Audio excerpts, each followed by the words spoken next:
ये ईमानदार व्यापारी की कहानी है। इस्लाम के स्वर्ण युग के दौरान बगदाद में एक जीवंत प्राचीन मध्य पूर्वी बाजार। ये दृश्य रंग बिरंगे कपड़े, मसाले और मिट्टी के बर्तन बेचने वाले व्यापारियों से भरा हुआ है। सूरज की रोशनी सुनहरी होती है और पारंपरिक इस्लामी कपड़े पहने लोग जीवंत बाजार में चलते हैं। लकड़ी के स्टॉल के पास घोड़े और ऊंट बंधे होते हैं और व्यापारी कीमतों पर मोल तोल करते हैं। एक मामूली लेकिन अच्छी तरह से रखी गई दुकान जिसमें लकड़ी की अलमारियों में अनाज, खजूर और मसालों की बोरियां रखी हुई हैं। उमर एक दयालु दिखने वाला व्यापारी जिसने साफ सुथरी पगड़ी और अच्छी तरह से सजी हुई दाढ़ी पहनी हुई है, पारंपरिक तराजू पर सावधानी से अनाज तौलता है। वह अनाज को ग्राहक के बैग में धीरे से रखता है ताकि सही वजन सुनिश्चित हो सके। ग्राहक एक विनम्र यात्री प्रशंसा में मुस्कुराता है, जबकि दुकान के आसपास ईमानदारी और निष्पक्षता का माहौल दिखाई देता है। दुकान की लकड़ी की बीमों से होकर सूरज की रोशनी छन कर आती है, जिससे एक गर्म और स्वागत करने वाली चमक पैदा होती है। फटे पुराने कपड़े पहने एक कमजोर और थका हुआ दिखने वाला गरीब आदमी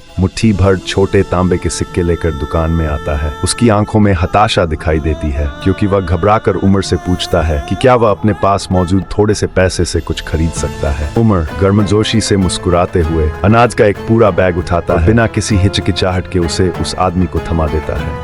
उमर के हाथ जोड़कर धन्यवाद देते हुए उस आदमी की आंखों में कृतज्ञता के आंसू भर आते हैं। दूसरे ग्राहक देखते हैं, कुछ प्रशंसा में सिर हिलाते हैं। सोने की कढ़ाई वाले शानदार लबादे पहने एक अमीर और घमंडी व्यापारी उमर की दुकान पर आता है। वह आत्मविश्वास से खड़ा है, हाथों को क्रॉस करके उमर को गरीब आदमी को खाना देते हुए देख रहा है। व्यापारी मुस्कुराता है और मजाक करते हुए कहता है, अगर आप चीजें देते रहेंगे तो आप कभी अमीर नहीं बन पाएंगे। उमर शांत और समझदार धीरे से जवाब देता है, धन केवल सोना और चांदी नहीं है, सच्चा धन अल्लाह का आशीर्वाद है। व्यापारी उपहास करता है और सिर हिलाते हुए चला जाता है। व्यापारियों द्वारा अपनी दुकानें बंद करने के बाद बाजार में एक शांत शाम छा जाती है। उमर अपनी दुकान के प्रवेश द्वार पर झाड़ू लगाता है जब वह अचानक दरवाजे के पास पड़े एक छोटे अलंकृत चमड़े के थैले को देखता है। वह इसे उठाता है और ध्यान से इसे खोलता है, जिसमें मुट्ठी भर सोने के सिक्के होते हैं। तेल के दीपक की टिमटिमाती रोशनी उसके विचारशील चेहरे को रोशन करती है क्योंकि वह थैले की जांच करता है। इसे रखने के बजाय वह इसे एक शेल्फ पर रख देता है ताकि सही मालिक को ढूंढ सके। अगली सुबह एक बूढ़ा आदमी एक साधारण सफेद लबादा पहने हुए चिंतित भाव के साथ बाजार से चलता है। वह उमर की दुकान के पास जाता,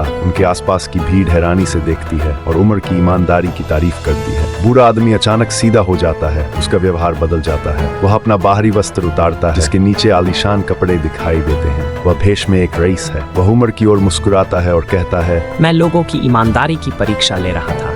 आपने खुद को सच्ची ईमानदारी का आदमी साबित किया है। वह अपने सेवक की ओर इशारा करता है जो उमर को सोने से भरा एक बड़ा थैला देता है। उमर हैरान लेकिन विनम्र सम्मानपूर्वक सिर हिलाता है और जरूरत से ज्यादा लेने से मना कर देता है। इसके बजाय वह बाजार में गरीबों में अधिकांश सोना बांट देता है, जबकि लोग प्रशंसा में इकट्ठा होते हैं। अंतिम दृश्य एक शांत शाम में धुंधला हो जाता है, जहां उमर को अपनी दुकान के बाहर एक छोटे चटाई पर प्रार्थना करते हुए देखा जाता है, जो दूर स्थित मस्जिद की दिशा में मुंह किए हुए है। उसकी दुकान खुली रहती है, जो अमीरों और गरीबों दोनों की सेवा करती है। बाजार उन लोगों से भरा है जो उसकी दयालुता से प्रेरित हुए हैं। ईमानदारी सच्चे आशीर्वाद लाती है।